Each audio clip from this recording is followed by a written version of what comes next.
We're live, On and it's been a YouTube, by the month, way, Björn. Yeah, it's been a month. and we've got a special guest again. The last Yeah, time we spoke, we had a special guest, yeah. and this time we have a special guest. It's become a habit. I mean, if it keeps going like that, we might have to start promoting this show. Yeah, No, we're because not there going to is do so. that. By the way, just so you know, last time when we live streamed, someone did comment in the chat, Oh, and did they? someone I wrote never look something. at it. I What never did they look at it write? I either. didn't even look at it since. So the internet personality that is crypto rich posted in our live, he was watching and posted buy Bitcoin and then left because he was bored because we were nerding out about films. Ah, but was did crypto come into the conversation at Oh, some no, point? not at That's all. It was the he was just hyped in the chat on the live stream. Now the thing is, Willem and I are used to pleasing our hordes of fans out there well, actually, we by don't because we constantly checking the live stream. we don't. We purposefully just keep this thing as discreet as possible and use the rest of the noise in the internet to make sure nobody ever sees it. Oh, wow. It's an intentional branding strategy, isn't it? It's Well, a see, sure. Sounds I like don't know. it sounds like something. It sounds like something. It It does. sounds like something. It sounds like something like this. I've declared that the new ultra luxury is to be completely offline. No more Yeah. Instagram. No more social media platforms of any kind. Only word of mouth between people for a small entity for them together, and not on a huge global public platform. Yeah, that enjoys the idea of the right to be forgotten, those laws that were passed in the European Union about, and the concerns of the luxury mazes maybe just to disappear from this thing. Yeah. That's so interesting because it also fits with decentralization, living in a village with the people you know, the people you care about, growing your own food, drinking your own like wine, whatever, and just forgetting everything else.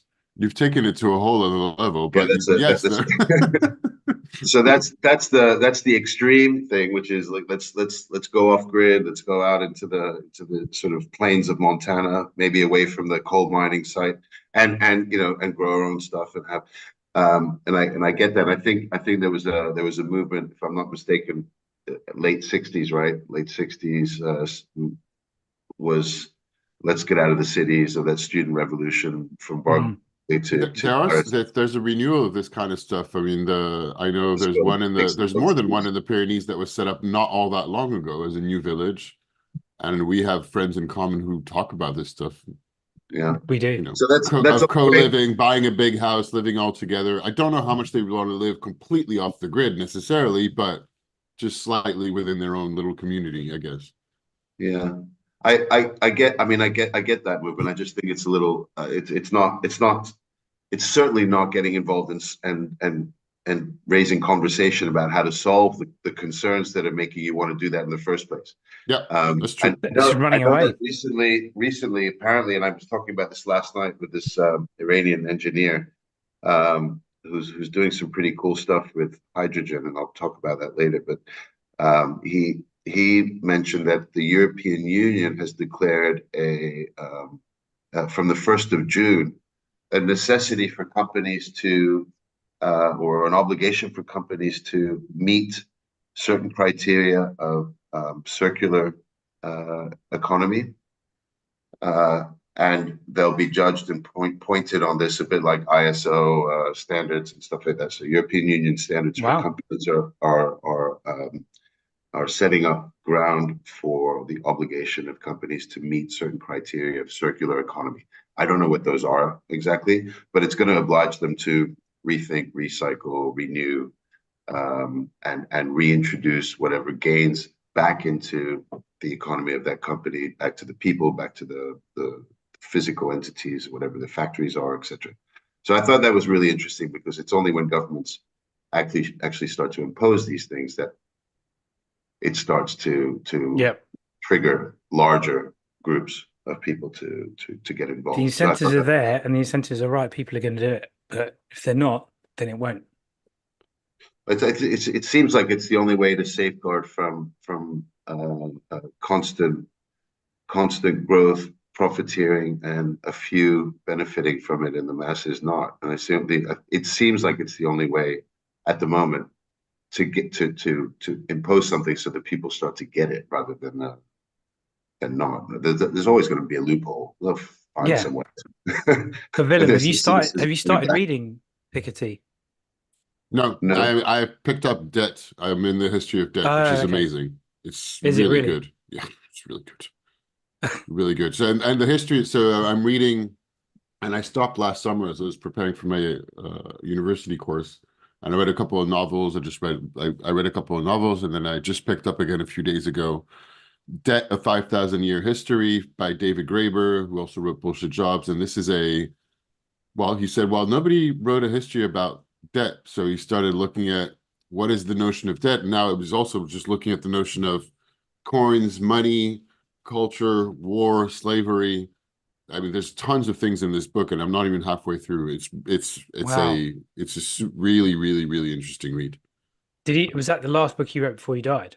No, the last one is posthumous that is supposed to be amazing. It's about like a history of humanity, and he wrote it with another author who is I can't remember which discipline he's a student of. But that one apparently is really, really, really, really good. That's on my list too. But yeah, I haven't started Piketty. I got the Economy of the 21st Century by Thomas Piketty for Christmas, Björn. It's one of okay. my main. Well, I don't know. You read it, James, so I don't know how you qualify and talk Well, a about lot it. of what you're saying, Bjorn, is about, I think he says in the book, is like, how can inequality is a massive problem. Yeah. What needs to be in place to stop this basically mass transfer of wealth to the super rich? And because Willem, you were saying that Piketty's like lefty, like I believe reviled, not so. reviled strong, but Yeah, like not far off. not really in the In media, France? really, really. Yeah. What? Because he Yeah. just says basically tax the rich. Yes. Yes. Yeah. Yes. That's I mean, yeah. I mean, when he comes up, and he did recently because he released a new book with another author, the talking points in a lot of TV and a lot of the French TV and a lot of the French TV that is watched by a lot of people Mm, is very, very politically to the right, extreme right. So anybody saying that they should tax the rich is usually not taken very seriously and is taken as an extremist, revolutionary, radical. and and like anything he says is uh, scrutinized, so that like if there's anything that is factually incorrect, it's going to be like a whole news cycle about it. You know. wow. Hmm. Wow. Because what I found interesting about when I read his book is that he actually looked at tax records from the big countries in Europe and America. So like I think it was the UK, France, Denmark, like these old economies that have been around for a long time that have had a tax system. And he looked at the whole thing and what it means for inequality. And the big thing I took from the book is taxing people on what they have, not where they are. And I talked about this in my job at school to the kids. I'm like, tax the rich. And they're like, no, people have worked really hard for that money. They don't like, and I'm like, so nobody passes it down or like, just passes it on or inherits it. No, no, they work really hard for the money. So, and I'm, of course, from the pupils, like, no, you're so out there, you're such a revolutionary, you're such a weirdo saying tax the rich. What But about people that work really hard for no money? I mean, there's lots of those guys as well. You know, well, that's true. And it's the capital gains. I think is the area where the sort of questioning can come into play, where money is working for you, but you're not doing anything, and that it's mm, just market at play. Um, and that raises, to me anyway, it raises questions about the way businesses run, the way yep. businesses are grown in order to have value for private equity, and why why would it be okay for a private equity company to come along and say, oh, this company's revenue is really good, the profits are crap, but because they spend a lot on capital in order to Mm, make the brand look and be successful and people want to buy into it, although it costs so much to build that there's no bottom line. And then the private equity management comes in and says, okay, well, we've got the revenue now and we'll be able to squeeze everything in order to get a 10 or 15% EBITDA on the P&L. And then we'll start making money. And what happens then is that they rain the parade of everything that's been creative and fun and done in order to make the brand cool. And they just trim it and scale it down, and it loses its quality, it loses its pizzazz, its finesse. And I think that's across all industries. Yeah, but I'm sure it is. It's a familiar story. And then basically they smother it, they kill the thing, and then people move on to the next cool thing, which is it's not creating stability, it's not creating long-term success. It's a cyclical kind of. And is I guess that's the point where they employ a brand strategist to come and sort everything out? Do you come into play with does your role, Willem, come into play before, as they're preparing to get to that private equity sale, or is it afterwards? Both, depending. I've not done so much of all that, but it can be before, so that you're building the very cool brand and how to get there and how to do that.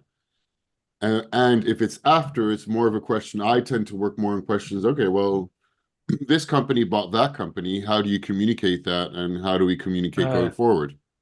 Which logo should we use? And, what makes more sense to the people, the customers, what matters to the customers in the physical, or the clients, whatever, to this point.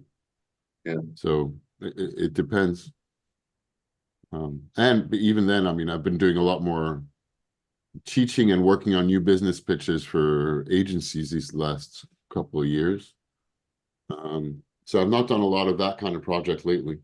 But I'm going to shift the conversation a bit, Willem, and ask you've been doing a lot of thinking this year about career and direction and what you want to do, and that's always been a theme. Since last year, perhaps. It's been a theme in our conversations. I thought I was hoping that you could tell us about your master's, but I will do in a second. But I want to. All right, I'll talk about my master's first, and then we'll lead in, because I thought you had something to say about career and direction. But I do, but I don't have anything sorted. But it's only questions and more things to talk about. But okay, we'll get to your questions and things to talk about, because studying for me is not only really difficult, but I was that guy at school who would read things, remember it, and then do pretty well on the test.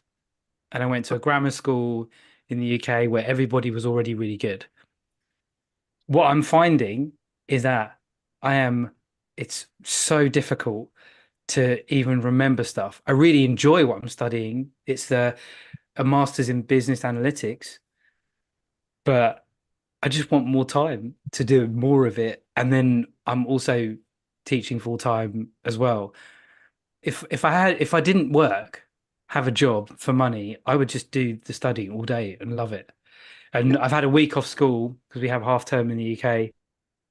And every day I've been just working on the next bit in the module, submitting 2 pieces of work and that kind of stuff. But I find myself making the same mistakes that the pupils I teach make. I don't read the question properly and make a mistake. I don't spend enough time thinking about what the actual problem is. And then when I start putting together my answer, I have to go back and revise it because I didn't read it properly. And I'm rushing. So my whole world of education was, I study, I get it, I get a good result. Now I'm studying, I don't get it, I try it, my result is a pass. I just want to pass. I don't want to. I'm thinking in terms of passing, not thinking in terms of let me get a distinction, get an amazing mark. And I'm finding it really tough. At the same time, I love it. Do you break that down to the sort of, seems like there's a phenomenon going on in the last, I suppose since the COVID pandemic. There's an acceleration of lack of focus, lack of concentration, inability to stay with something for long enough. Forgetfulness seems to come along. There's also the fact that we're not getting any younger, so that probably the distractiveness. But it's not something. I mean, it appears to you as you used to be able to do it, and now it takes a bit more. But also, you're studying something that's a bit more complex as well. But Yeah. I hear this a lot, and I find it. It's very present for me to not be in a or finding it difficult to be in a focus mode or absorbing as much when I'm reading than I used to be able to. I don't know. I think it's because the there's so I got so many things. Like when I was 19, 20, it was like, okay, have a good time with my friends, do some reading, get the coursework in when I was at uni. That was it. And like being married is like hard. Yeah, Being in a yeah, relationship and keeping it going, like, yeah, having a home, going to see yeah. my parents, like the as well as the job and studying, like the concerns that I'm dealing with in my life is so many more. I think it's that. I think that the focus and all of that, like just to add to my nerdiness, the I'm a big fan of James Clear's Atomic Habits, and I have loads of habits that I do that if I don't do, I feel really off, from meditating to playing guitar to doing some kind of exercise to all of this kind of stuff. And I track them all. Oh And wow, yeah, yeah. And it works. I I need more of I I use Brain FM, which I think is absolutely amazing. What is Put Brain on FM? some Brain FM is like it plays music, instrumental music to match particular moods. I thought it was a bunch of rubbish. And then I tried it. I was like, wow, this really works. I get in the zone way quicker. I it. find that being able to get in the zone of studying quickly means I can do more. And then, I don't know, go for a walk and then do something else rather than trying to sit there for hours. I was also wondering, from what you're saying about the studies, taking it slightly or adding something else, how much of what you're experiencing is also down to and we've talked about this before, but a bunch about like the education system that is designed to go through exams and having it pass rather than just what you know and what the learning is. Not what you Oh, know, that's a but like great actually question. really investing in the learning. So you have all of that, everything else in your life, which obviously you're busy dealing with something complex, and also the I think that what you were saying seemed to me to chime with the way the education system is built, which is, you need to put together this project in order to get a pass by that Mm, date, put in this particular amount of work hmm in. And then what's important is to have the pass and to have the marker to have the module, not what you know and what you practice from this. Almost. I'm Well, exaggerating my point, I but think no, I think in a school setting that happens a lot. yeah. I think the nature of my course is constructed like the instructor on this particular module. He's so good. He's so funny.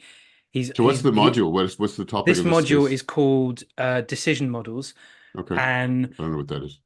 yeah, well, yeah. So we're doing something called linear programming, which is you have a bunch of resources and you have to allocate, for example, you have a bunch of resources, you have to allocate them to solve this problem, find the best solution. You have to translate the problem into maths and then use an algorithm, apply the algorithm to solve it, and then interpret the mathematical output. That's Isn't that pretty much exactly what the people do when one private equity firm has bought the company and say, okay, give it to the business analyst. They're going to tell us where we can cut the fat. Just put it in the yeah. computer, and then will tell us who we need to fire to be able to Well, make it that happen. is what's making it super. You're right, because what's making it super interesting is every problem is very, very real life.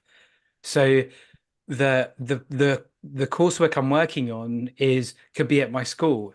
There's X number of blocks in a week, and these lecturers have to be assigned to these blocks, and then you have all these conditions like they only want to work on certain days, this person doesn't want to work with that person, and then you have to formulate it mathematically and then produce a solution.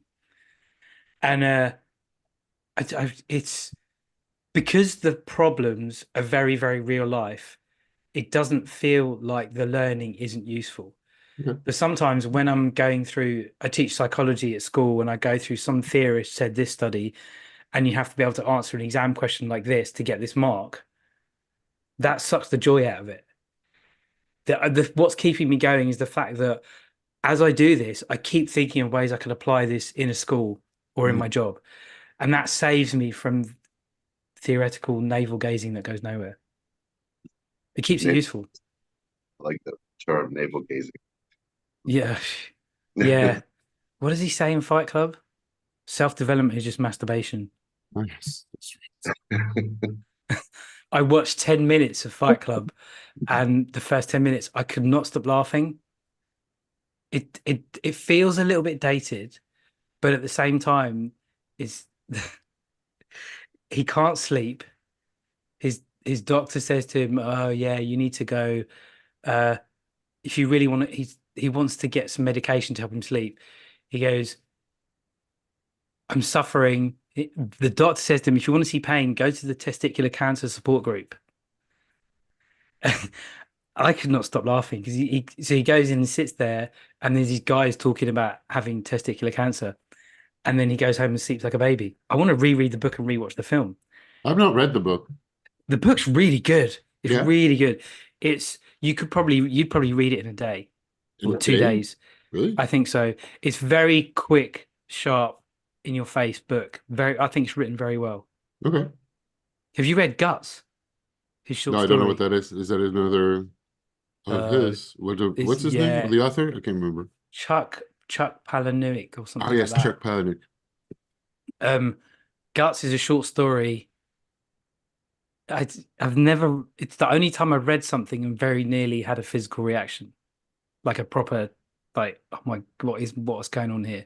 What happened? The only time that happened to me, well, the one certainly memorable one is when I was reading American Psycho. I had to put the book down because I was like physically feeling sick. Yeah, yeah, it's that kind of thing, but very well written, very well written. So it's it's all intellectual stimulation. I think that's important for me because it keeps me out of trouble. Otherwise, I'd just be causing havoc. Hence, why these conversations are genuinely really important. So Bjorn, I find them important. Yeah. this is Well, the I was telling Colin that, and I think they're super important, and I'm certainly guilty, or not guilty, that's the wrong word. I'm aware that I'm definitely not having enough of them. And one of the first conversations I had with Colin was that I I'm missing dialogue with other men my age. I'm missing sharing emotions and sharing things and sharing weaknesses and sharing stuff with other men my age that we seem to all be not doing that, and it's causing me a lot of questioning, mental health issues. You call it mental health issues, whatever it is, but questioning and things that um that yep. seem to be rampant around. I see how my wife shares with her girlfriends, and just I hate saying there's a guy girl thing, but we just suck at exposing ourselves.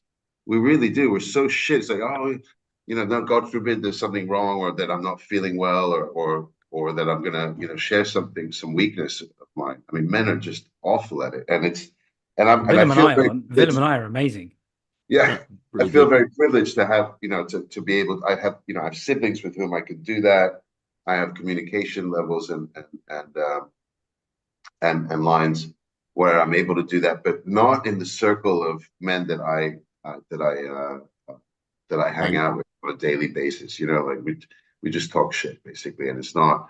Um, uh, it doesn't lead to hugely inspiring conversations. It doesn't lead to anywhere. And on top of that, I was moaning about the fact that I'm also always speaking to people in the same industry, and that I needed to branch out and speak to people that were from different walks of life, different industries. And luckily enough, the next day that I started saying that, we were invited to a cocktail party where there was no one from the hospitality industry, and there was people from journalism and other sectors, and it was so refreshing to have conversations beyond just the luxury lifestyle restaurant hotel boutique stuff, that we all talk the same language. So yeah, I'm very much aware that this kind of conversation is hugely important. Even if it's wherever it goes, it doesn't matter. It's opening up things. It may trigger something. It may open up a door, window, or something along the lines of, oh, I didn't know. Maybe I'll read. I'm writing things down. Right? Maybe I'll read Guts, and it'll trigger something. Maybe I'll listen to Brain FM, and it'll trigger something. But these are very important topics of conversation. There's a podcast called The Burnt Chef Project. And it started off with these mental health issues. I think Anthony Bourdain's suicide really kind of. Oh, what a guy he was. Because he was not just there are plenty. It happens to plenty of chefs, and they do that, but they're not as public as he was as a figure.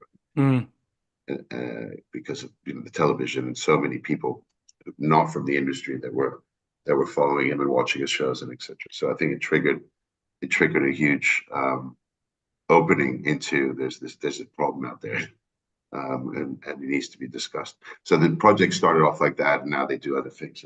Right? But it's definitely something to create awareness around. Something men and the way we talk is something I love talking about, and I'm really into.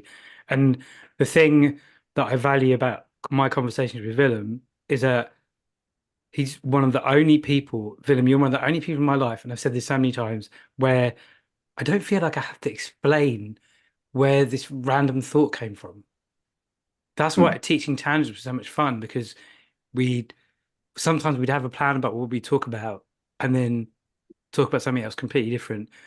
And what makes me laugh about you, Willem, as well, is you interrupt yourself with your own thought process. I do it all the time.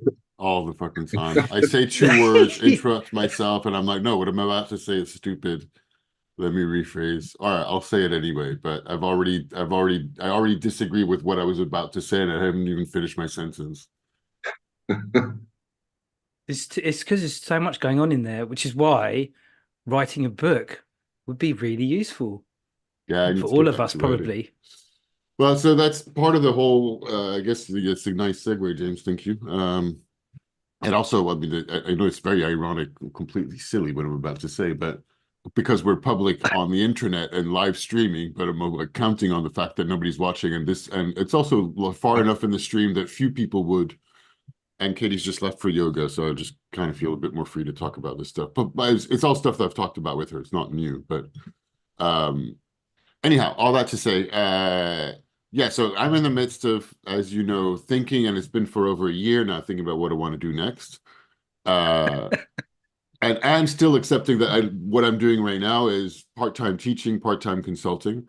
But like you said, Bjorn, I'm like completely sick and tired of, and I realized this in the conversation I had with Katie on Friday, of thinking that there is a particular way that I should be writing and expressing myself to get work as a marketing consultant. I see. That I think, and this is my own censoring myself, that I think I should be writing in a certain way, and I should be participating in the discourse of like LinkedIn or whatever in a certain way that I resent and I don't want to do.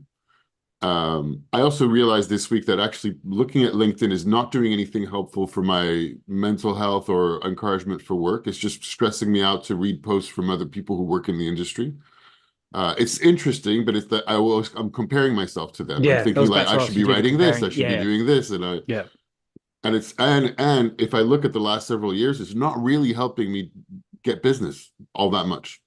So it seems like I'm getting some of the downsides of social media, which is like comparing myself, berating myself for participating, not participating, writing, not writing, in a certain way. And where I was going with this is several months. So I started working with the American University of Paris, as you know, and they have an open job role. And they've already had several conversations with me because they really want me there. And I had another coffee with the person in charge who's really, again, and he's wearing me down. It's the third time. And he's like, they don't like any of the candidates. Still, a month ago, I was like, I absolutely categorically do not want to be a full-time professor. I really don't. But then I had another conversation with him. He like told me a little bit more insider information about the job, about the company, about the possible salary levels. And I came back thinking, well, actually, maybe I should take a serious look at this because that's a real opportunity that's on the table. It's not a done deal. I don't know if I would take the job, but I still haven't applied. And he's like, well, I mean, nothing can happen until you apply for the job. And I'm like, no, I know that very well because I don't want to apply because I don't want it.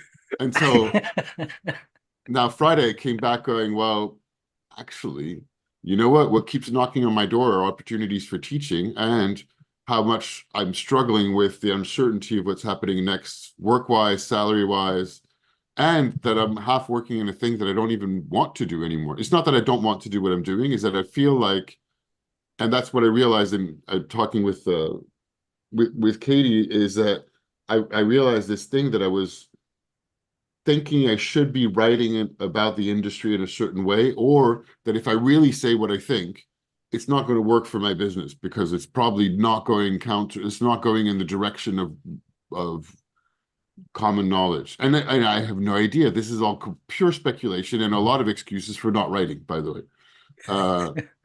So yeah, and plays into a bunch of conversations that we're in the middle of also about where we want to move because we have to move this year. We have to move, and we only just because we've been meaning to talk about this for months, and we only started talking about this in the last 10 days, having like 2 or 3 big conversations about what do we want for our future, where do we want to live, where do we see ourselves, should we stay or go from Paris, is it reasonable or not to leave Paris right now, for what reason, et cetera, et cetera. So which is good. We don't, but they're also really good conversations to have for our relationship and for our couple. But they're all not conversations that have a very easy, like, clearly this is the one answer. Let's go and do it. We have actions, do it. So it's a little bit like, now I tend to be a specialist, as you know, of conversations where, oh, there's so much possible. Like, let's admire all these things and not commit to anything. So, but yeah, and when I started looking, okay, well, actually, maybe, you know what? Maybe if I was a full-time professor, I would be literally paid to read and write things. That would be my job. And I would get money every month. It's not, and I started going, well, maybe that's not that bad because right now I'm doing this anyway in terms of work, half resenting it, half resenting the fact that I need to kind of accept whatever comes work-wise, consulting-wise, and wondering where I'm not doing the right thing. Anyway, so, and in parallel, I'm also still looking at, okay, well, the other big idea is running a business, but there's so much of France, and I was talking about that with friends yesterday, we were having drinks, so much of France is built around having a full-time job. When you have a full-time job and an employment contract, a lot of other things become possible that are difficult without that.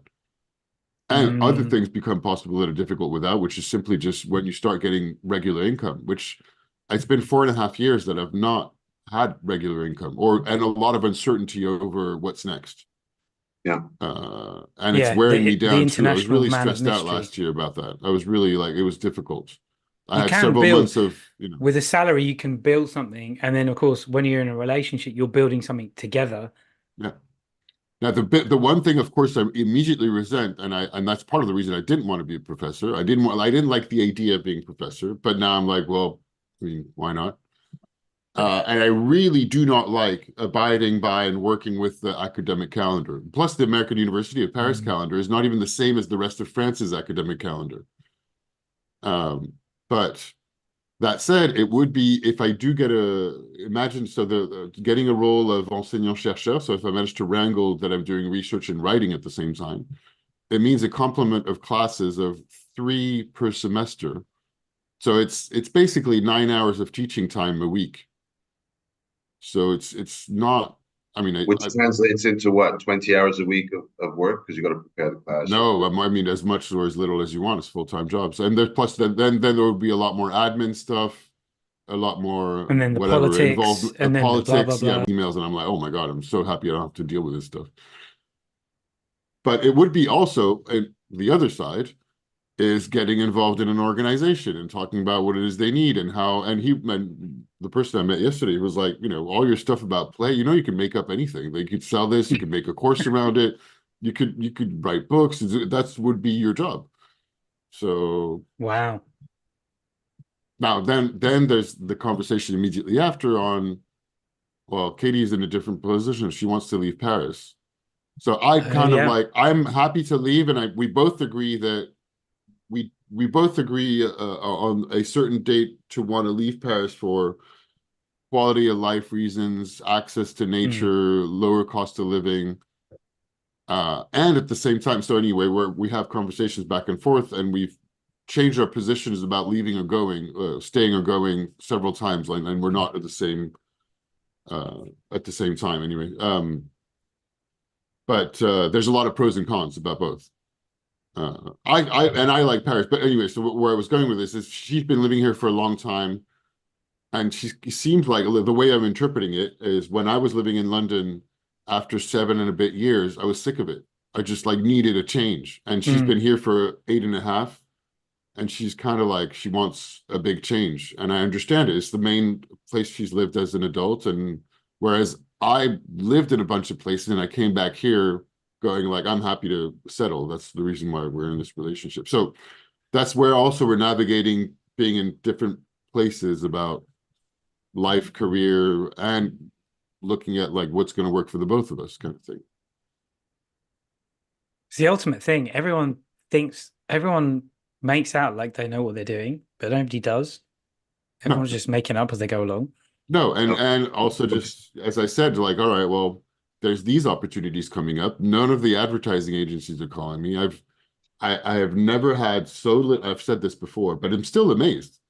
I've been here for 4.5 years. I get like zero responses to my CVs to anything since I moved here.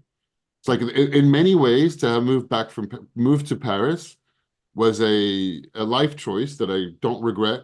But from a careerist perspective and a professional perspective, it was like really shooting myself in the foot. Now, I don't But mind, because I then wanted to do something else anyway. But the other thing actually, is, of that's not course, exactly what's true. the universe telling you? The universe Like, is calling you. yeah, the universe is calling yeah, towards a different direction, and I'm like, yeah. You need to, yeah. so Well, anyway, you can, that's what's happening. I think you can. I mean, this is not the time after what you've just said, but yeah, the universe keeps winking at something, and there's something quite powerful about teaching. Something very very noble, and we're all. I think it's being pushed aside, as sadly, it's been, Mm, education is being bought up again by private equity mm. and groups. It's being privatized. Its voices are being shut down. The unis are no longer well, they are still, thankfully plenty of them are, but these places of free open learning, discussion, the Ideas. academia, intellectual ideas, generating ideas, exploring new things. And that's an extraordinary place to be, and to be able to be to have the opportunity to be invited into that circle, and see where you can make a difference, is quite extraordinary. As frustrating as it probably would be as well, because there are politics in these Oh yeah, yeah, places, egos, and all sorts of crazy yeah, stuff. But big egos. you Oh find yeah. that in any kind of That's organization. true. Absolutely, that's Uh, true. My So sister anyway, says that secondary school teachers are walking egos. secondary school teachers, imagine university professors then, have PhDs and publications, and yeah, Professor Vanderhorst teaching does for. sound cool though. It Well, yeah. does yeah, sound and I've cool. I've heard it from students, Professor Vanderhorst, which sounds still weird to me. I'm like, okay, just call me Can you Willem, say that please. during This is sex? weird. Can you can you say, ask for that at certain times of the day? Yeah, Professor Uh, Vanderhorst. mhm. What In do the, you do you actually what do you need to be a professor? Do you need a PhD or anything? Or So can in you this, just is it well, just yeah, normally yes, the but that's title? part of the reason why I was having another conversation. So this job is they are hiring a new like professor with practical professional background. So the person who is teaching their branding courses, who comes from an advertising background, is retiring, and so they're looking for somebody The kind more of you like talk me. about this, the more it seems like the force is telling you. I know it's I can hate it. It really does. You cannot And I was escape your telling, because destiny. I had another previous conversation about the salary bands, and it seemed to be really low. So that was another reason I was like, "There's no way I'm going to do that." Mm. And the conversation I had yesterday, he was like, "No, you got to understand. So the salary bands you were told are for somebody coming into the industry as a professor, meaning somebody who's just graduated from a PhD who's never worked before. That's Right. not you. Those salary bands have been created and negotiated for a traditional PhD academic professor, but you don't fit that. So you need to Of negotiate course you differently don't in what fit you're it. doing. You're a different. Of course you. Of course you So I don't. don't fit any Yeah. of the standards that the school has negotiated with their unions and everything else because I'm like a different animal as usual. But it just so happened that they need a different animal right now, or want, or so whatever they want, because all the other professors are completely normal academics, but one of them is like a person with a professional practical background, and that's what they need. That's what they're looking for apparently. And then would you be able to study and write at the same time? Like you're lecturing and then The you'd whole be idea is if I get a job, that's I'd be able to either consult slash write at the same time Yeah. and only have 9 hours of classes, and the preparation, because you were asking, Bjorn, can take usually it's counted as 5 times as much over Yeah. there from an academic perspective. So to prepare for 9 hours of classes times 5, it should take 45 hours. Now, it could take anywhere from 1 to 5. It depends. Sure. once you've done it. Like for example, I'm preparing for classes for this class that I have at the moment that I had sworn to myself I would not spend a lot of time because I shouldn't. And of course, inevitably, I'm like, oh, let me learn about this thing. Oh, let me read about Chomsky and let me find out about media. And now I'm like, oh, I should, like, several of them are interested in fashion. I don't know anything about fashion. So now I'm reading about Anna Wintour and like Vogue and all sorts of stuff. So does that count? Yes, it does. I mean, it's reading, but it's also, I'm going in rabbit hole of reading interesting stuff that I would do anyway, just I would be paid for it. Yeah. Yeah. No, but like you said, you're going to get paid to read and write, which is Yeah, and when I was working in an ad agency, that's kind of the same thing. It just and so, but it's just that I don't have those opportunities at the moment. They're not showing there's up. no So there's no non-compete there that says you can't consult for a couple of private clients on the side, etc. So absolutely. it provides you with a stable income And with then you knowing can where you need to be, when and what, in addition to that, once you've kind of got your rhythm and your mojo, all those rabbit holes, questions that come up, you're involved in more discussions, you're in an academic environment, And whether the environment is an environment of people who read and write. And I usually do well if I have an environment of people around me doing the same thing I want to be doing and that I can make promises to, because that's like on the Gallup strengths thing. I don't have any, like, the only executing strength I have is responsibility. So I like yeah, only get things done me if I too. have like an environment and making promises to other people so that they happen. So I yeah, find it so funny it's very that, funny. that it is because you're so resistant at the same time. It's what's life telling you? yeah. Oh, I had similar conversations back a few years ago when about going back to go work for a landmark again, and people were telling me the same thing. They were like, you know, life's nothing. I think that's a little bit different, but It was the similar situation. The situation being like I'm being called for something, but I'm like, yeah, no, I don't want to. okay. In that sense, Speaking about writing, Bjorn, did you say you wanted to write earlier? Yeah, I've been toying with writing for some time now. It's a subject that keeps coming up and a conversation I keep having, What would you and write? I don't know. I'm torn between. I've got a lot of really funny, crazy stories to tell, right? I mean, things that have, there's some really funny. I think funny enough that people would be interested in reading them or hearing them and laugh, and it could be, and they're funny enough and crazy enough that it could be stretched a little bit. It's not, it's not pure autobiography.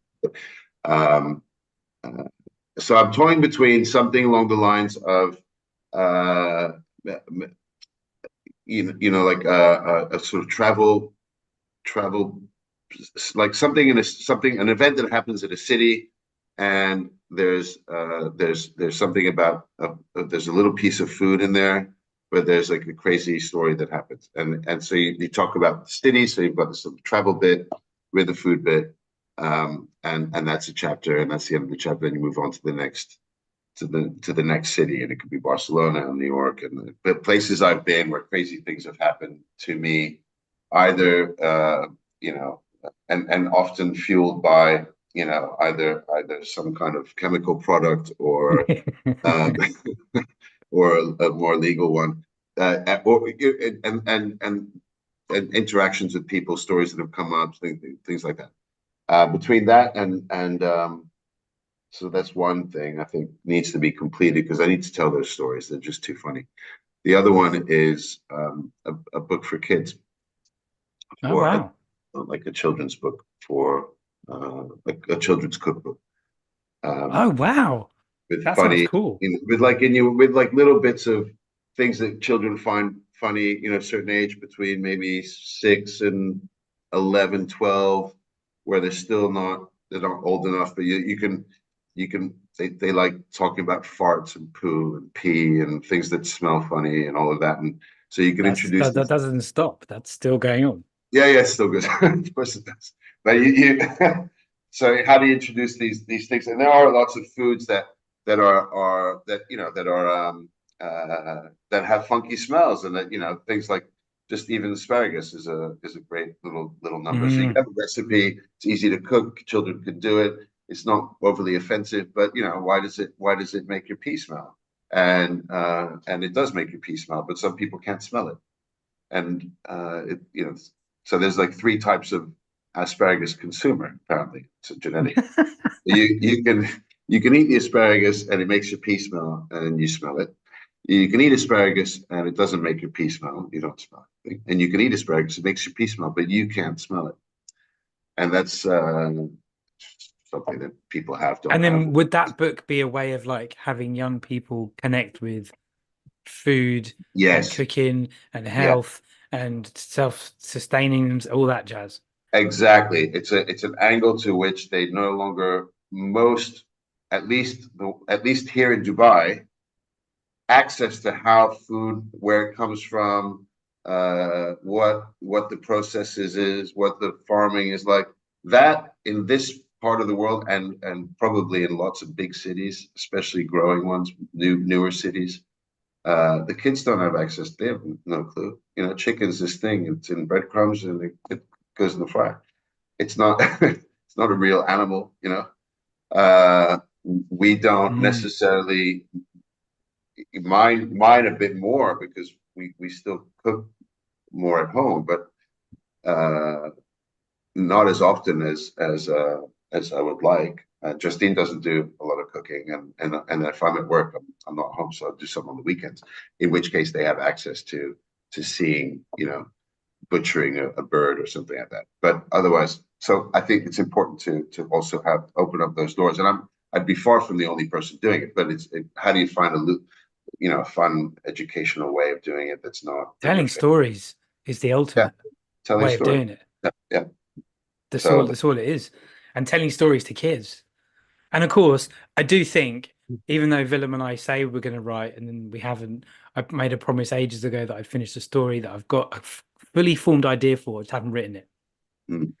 Yeah, I mean, last year I thought I would finish one short story and write another one. I still haven't written anything, and I'm not even writing anything for work. I don't. But I realize half my website doesn't work. The pages don't display it. I don't know how long it's been. I really need to take care of it. The only story I've ever written, I mean, apart from things you were obligated to do at school, but that was a very long time ago. But it was a story that I wrote. It was an event that happened to me in Central Park in New York, and I wrote the story and I sent it into the Times, the Sunday Times, New York Sunday Times, because they have a little section on Central Park stories every Sunday. There's a little half a page, so people write in events that happen to him in Central Park. And so I wrote that, and I really enjoyed writing it. And I was laughing at it myself. It never got published, but I thought, hey, there's an opportunity to get this little thing published. This is funny. Doing a podcast like this, live Yeah, streaming, the fact it's live streamed, this is going to get a bit meta. The fact it's live streamed means it changes the way Willem and I talk. Just because we know it's, even if nobody's watching, the fact it's live streamed changes it. But the other thing I think that a podcast does is it gets me thinking about what I want to say, how I want to structure it, and what I want to put across in a way, especially if you're telling stories. If you're gonna write all the stories, a podcast can really help formulate all those stories. It would give you yeah, practice. And then at some point, you'd have to say to Willem and I, yeah, I'm going to write this story. And then we go, have you written that story? yeah, yeah. Whether that would make a difference, I don't know. And just as a summary, because I might have told you that, Bjorn, but just to briefly on our podcasting history with James, I guess. Oh, yeah.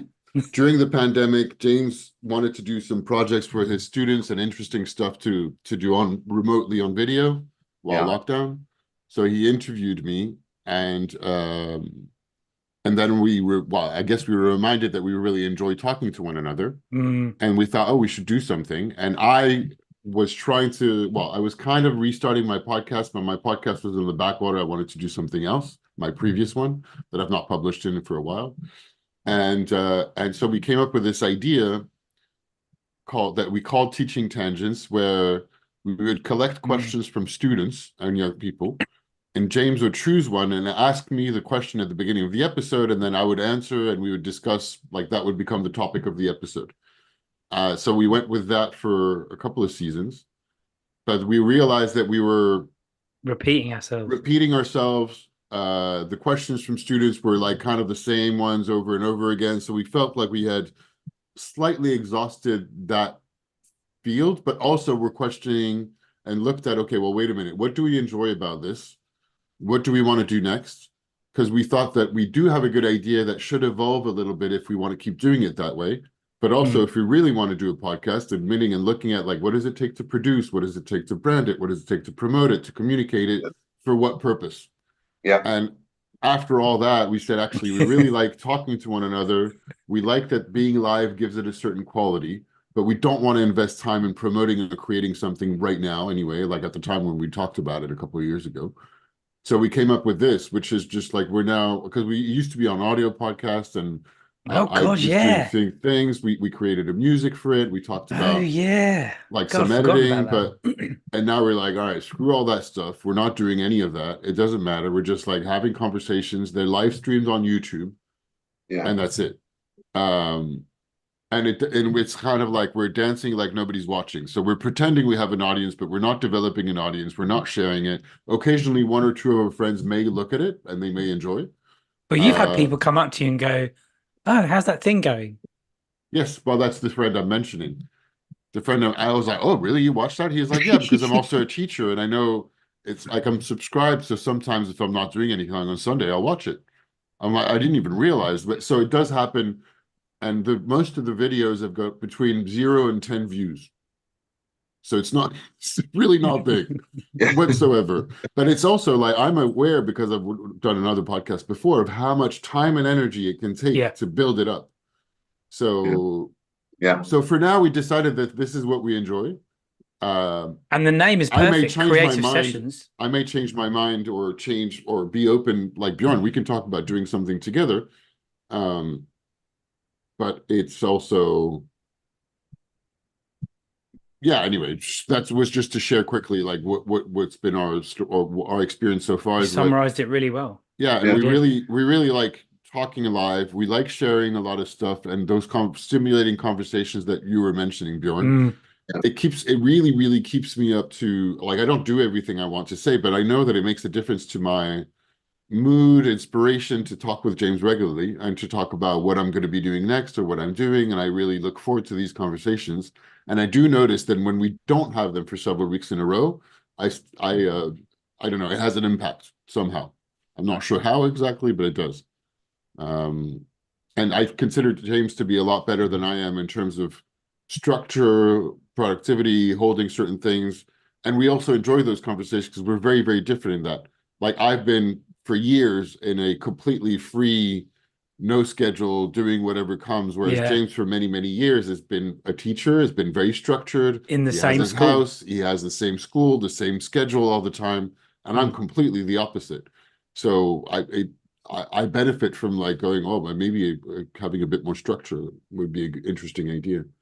But I also resent the structure. I like the complete freedom of everything. Anyway, let's going in a different direction. But yeah, that's not surprising to you. You know that. But... Yeah, but yeah, we've talked about writing, yes. the way we write, ideas about writing, but really it's all about creativity. It's all about the Yeah. but I think that And we enjoy talking about movies, books oh that we're yeah, all that reading. stuff. And there's like also I got back to the idea of tracking the books I'm reading and tracking things Tracking about the my life films. with our conversations, James. Like Mm. doing more in terms of having a structure for completing the year and creating a theme for the new year every That's year. So really those are things that I that used to do, but I do more that than now we're having those yeah, that's conversations. And really, I really really like important. that. That's It's really very important important. for me. It does.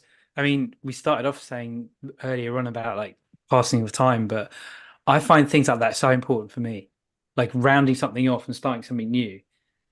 And our conversations are really at the beginning and end of the year are really important for that. Even partway through the year, Yeah. the end of a quarter or halfway through the year, or the changing of the seasons or whatever. It's nice to have that. It's really Mm. that's something I really value. Yeah. But the regularity is good. It is hard for me at the moment. Yeah. Yeah. I totally understand. It's fine. Yeah. And then I feel bad about it, and then I'm like, oh, I should, and all that jazz. No, Oh, but there's but also just acknowledging that we're all, which we mentioned at the beginning, and you mentioned at the beginning, we're all middle-aged men. You're busy. You have a lot of other things, whether it's social life, relationship, work. There's a bunch of other things going on. And Björn, you got kids. Yeah. complete You know. tangent interruption. I found out one of the kids I teach. I mean, he's 18. He's he was massively, hugely into Roller Coaster Tycoon. Oh yeah. Like hugely. He could start listing, and he was trying to deny how much of a geek he was. He started listing about, yeah, this is the biggest roller coaster in the world, and it's like by height, by length. He knew them all. I started quizzing him on it. He knew them all. I was like, just why are you trying to resist how much of a nerd you are? And I thought of you straight away. That was Does he what. does he have a project to go and visit and play on each one of these roller coasters Well, interestingly, part of what he wants to do as a career involves something to do with roller coasters and something to do with theme parks and leisure, and I can't remember what it is. Mm. But I'll see if I can find out because he's, you know, hours, hours on Roller Coaster Tycoon. The video game, you mean, or is it just an Yeah, enthusiast? Okay, cool. no, the video game, but both as well. He likes. Because that seems like the new standard, or the well, not new, but recent. Because I've been thinking about getting it, but my computer's not powerful enough for that, and it's probably a good thing that I don't get it because I'll be sinking a lot of time. Is Planet Coaster is supposed to be the new like spiritual successor to Roller Coaster Tycoon. What is Roller So Coaster Tycoon as a game? it's you know SimCity, Bjorn? Yeah. So it's the same thing except you create a theme park. Okay, got it. So you create both those games are you create your own theme parks, you have the rides, and then of course a huge amount of options to create roller coasters of various kinds. I've never played it, but you were I also used to play talking. that a long time ago, and then so the Roller Coaster Tycoon, there's like 1, 2, or 3 of those. They're a bit old now, and apparently like the spiritual successor of a more modern slant with really high level graphics, etc., is called Planet Coaster. But you were playing Dave the Fisherman, Dave the Diver. But Dave then the I Diver. hurt myself on my ski trips, so I hurt my thumb and index, so I couldn't play video games anymore. I'm starting to feel better, but I'm going to be able to play again. Because I took the console and I was like, oh, I'm not going to be able to play. Oh, okay, I'll put it down. Here's a geeky thing I've started doing. It's very therapeutic. So Lego has come out with Yeah. these really cool Oh 18 wow, plus things.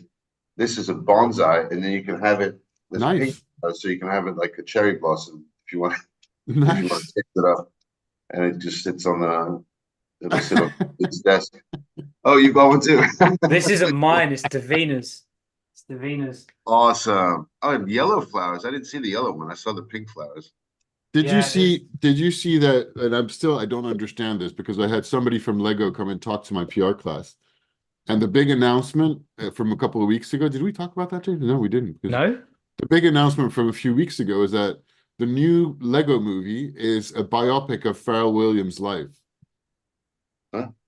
Yeah, Why? exactly. That was my reaction. I was like, I don't understand what. It's going Why? to be called Piece by Piece, and it's apparently Pharrell Williams wanted to tell the story of his life, and he thought it'd be a great idea to do it in Lego animation. I don't Surprised they haven't done understand. When the news came out, I was like, I don't. And I think that was my point with the students because I looked at the news. The news covered it as a factual piece of news, and I think nobody knows what to make of this because nobody had any comments. None of the journalists and none of the PR pieces had any comment about what this means. So I'm like, I guess he must have an interesting life, but I have no idea who he is, really, aside from like happy, because I've heard the song all over and Oh over no, again. he definitely has an interesting life. But and But his Lego, life should be set in Lego. I mean and maybe what is he particularly obsessed with Lego? Is that a thing for him? I didn't think it I was. don't know, maybe. Wow, Bizarre. It's bizarre, right? that I'm is like, bizarre. so yeah, that's a thing. It should be coming out later this year, end of the year, apparently. So I called was Pete. really looking forward to the One Love Bob Marley movie coming out, and today I was looking at some reviews because it's coming out here on the 22nd, Okay. but it's come out in the US and in the UK, I think, It's this about week. to come out in the UK, I think. So I was, got up this morning, coffee, check the little streams going on, and it was um, quite bad reviews. Oh, So real, Oh, before even going to see the movie, I'm like, oh shit, I shouldn't be reading this. I don't want to read the reviews, and but I oh, was forward to it because he's a character. He's definitely so talk about somebody who had things to say and said oh them. yeah. yeah. I did see a couple of documentaries about him that I really enjoyed, but I read They're this just morning complaining about his accent. His patois wasn't the right kind of patois for Jamaica, and I don't know, just these little snide comments. But on the contrary, the Dune reviews are looking amazing. So for the let's new see. one, the second Yeah, one. second one. Oh, Oh, I'm very looking excited forward to about that. that. Yeah. Oh, But talking about that on sci-fi, because that's the thing I just saw this morning. Bits and pieces, interesting, and particularly I'm a little bit paying attention to this because I'm teaching a practical course about PR, so I'm looking at the media and how media is controlled and things like that, which is going way further than what I should be teaching, but I can't help myself. It's interesting. And in this case, I just read a bit of an article about so one of the biggest sci-fi and fantasy awards is called the Hugo Awards. It's like the yeah, global awards in sci-fi and fantasy. And something about just came out as a piece of information that the Hugos apparently have been hosted by China, and it seems to have like saved their life financially. But it just came out that the people selecting for the Hugos were also self-censoring and excluding authors that they believe China and the government in China might have issue with. Oh, And so it was just a reminder that this stuff is everywhere, even for sci-fi and fantasy books. Anybody who seems to not the and this is because I've just been rewatching some. I haven't read much of Chomsky, but I was thinking of the whole. I think tomorrow in my class I'm going to talk about the whole idea of manufacturing consent. consent. It talks about That flack in the that, whole doesn't it? idea that if everybody is agreeing within the same Yeah, system, you don't need yeah, to tell anybody they're censored because they kind of yeah, know who they're working for. yeah. And this mm, was what happened with the Hugos. China's government never told the Hugos that they should be excluding certain authors. The people working on it just knew. They know where the money comes from. They know what the Mm. Chinese government likes or dislikes, and they automatically excluded a number of authors who are fantastic authors on those grounds. And it's just a reminder that there's a lot of this going on. yeah. Another reminder, I mean, if you might have seen this is like, and I've been talking about politics with my class too. The what's it, Alexei Navalny, the Russian dude who just died in prison. Did you see that? Yes. Well, the Yeah, only that's like opposition to Putin. the Yeah, only oh, yeah. opposition to Putin that had been jailed already at the end of last year, and had survived one He did, didn't probable, he? Yeah. very likely poisoning assassination attempt, and still went back to Russia because he could have stayed out. He could have not gone back, which humanly, from his own life perspective, was probably smart. And he went back, and from prison apparently kept like speaking out against the government and against Putin. Meanwhile, the combo is Tucker Carlson interviews Putin for 2 hours, gets a history lesson of whatever the views of Putin are about why Ukraine belongs to Russia. And that's the new talking point for the whole Republican Party to say, yeah, why are we putting money in Ukraine? We shouldn't be doing this, da da da. And then, and it's just before the elections. Oh, I have this. On that kind of similar kind of note, you had the G40 summit here in Abu Dhabi last week, and they're getting close to having the UAE be the leader of all ethical conversations and structuring and regulation on AI for the future. Which is insane because there's no democratic process here. There's no debate in this place. It's just this is the easiest place in the world if you want to pretend regulate AI. Do it in a country where there's no regulation. Apart from the one that's also probably. I mean, the amount of leading ethicists that work in the UAE might be not that many. They probably, or the two, like the Hugos.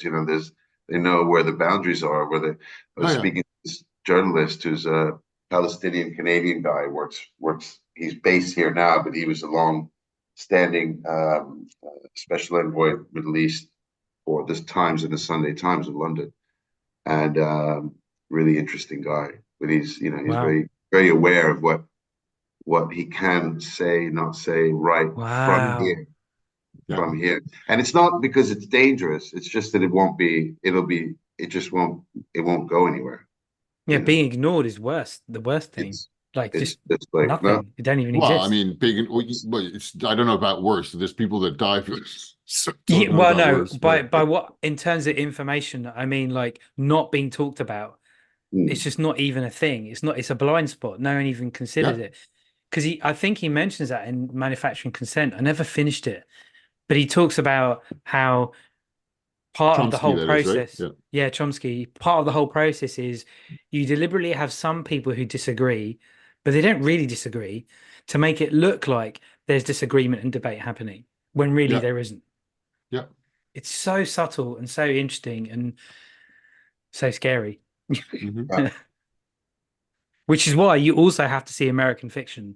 Oh my yes, God. I saw the trailer. It seems crazy. It looks really good. Oh my God. And Katie wanted to see it. I don't know when it's coming out in France. I need to have a look. So good. Is that new?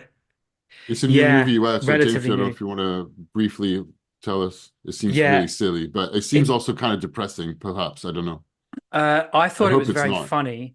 It's an interesting commentary on this idea of writers, not so much censorship, but like award ceremonies, recognition, what your voice is and what your audience is. It seems to be apparently about a smart Black writer who is going nowhere and not getting published. At the same time, authors getting published are the ones that, talk from the street, talk ghetto, and talk about their lives of being poor. And that's what the establishment really appreciates, kind of thing. That's what the trailer made me think of.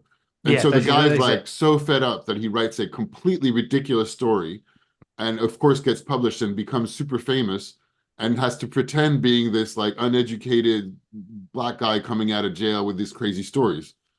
And apparently the whole, because I don't want to spoil it or say anymore, but it's very good, very funny. The trailer looks really good, so I'll have to go see it. Sounds good. Watch it. All right, how do we close, James? That's a good question. How we always close. We close by saying, read books. Yes. Listen to the stories that everyone's telling you. Tell more stories, and listen to who's calling you. So I just also finished a classic of science fiction called Rendezvous with Rama by Arthur C. Clarke. Did you ever read that, James? I've never read any Arthur C. Clarke. Well, I hadn't either. So, and it's like one of the famous, authors. So I thought, okay, let's read that. It was good. And what I really appreciated also is that it doesn't have a breakneck rhythm like Higher Dresden does, and like a lot of modern sci-fi has. It's quite slow, but it also calls to a lot of really great ideals about humanity. That's why I'm mentioning last. Ah, okay. So the plot is basically that it's like sometime in the future the solar system is colonized by humans, and a thing comes into the solar system, and they realize it's a massive ship with technology nobody's ever seen before. So they send a ship to go explore and find out what's going on there. And all the approach decisions by the captain and the people you're following are following what the best of humanity does, because they're like, well, let's not destroy it. We not want to be careful with it. We want to just, and it's quite refreshing to read about a bunch of people in the future that are just doing the best of what humans should be doing. He's definitely an interesting character, obviously, Clark. It'd be And worth it's thinking also an about. interesting book in that there's very little plot. If there's just they're exploring this thing and not all that much happens.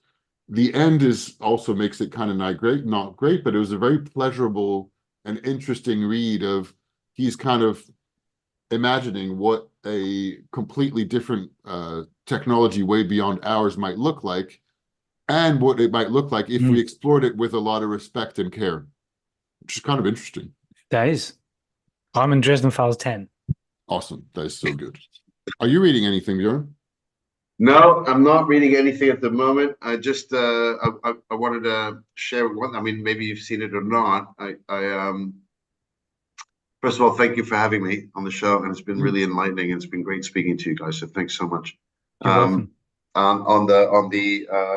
on the stories that are worth telling, and it's similarly to this podcast. There's a Netflix series called All the Light You Cannot See. It's a Mm, four-part series. It's magnificent, super beautiful, and I highly recommend it. And part of the line in that story is um, that there's this guy called the professor who speaks out on a radio wave. This is, pre during World War II. And he teaches. He talks about all sorts of things, sending very positive messages out to the radio waves, and not even knowing that anybody's listening. Similar to this, but very positive messages, beautiful messages of peace, about flowers, trees, animals, you name it, ocean studies, any kind of topic or subject that speaks about beauty of humanity, the world, the earth, nature, etc. And he just sends it out there as a message of peace, love, and good things. And lo and behold, he has been being listened to. And I'll leave it at that. But it's beautiful, absolutely beautiful. So all right, cool. that's my sharing. There we go. Fantastic. Thank you. That's what a great way to end. Yeah, it's great. Perfect. So you never know. Maybe there are people listening. Thanks.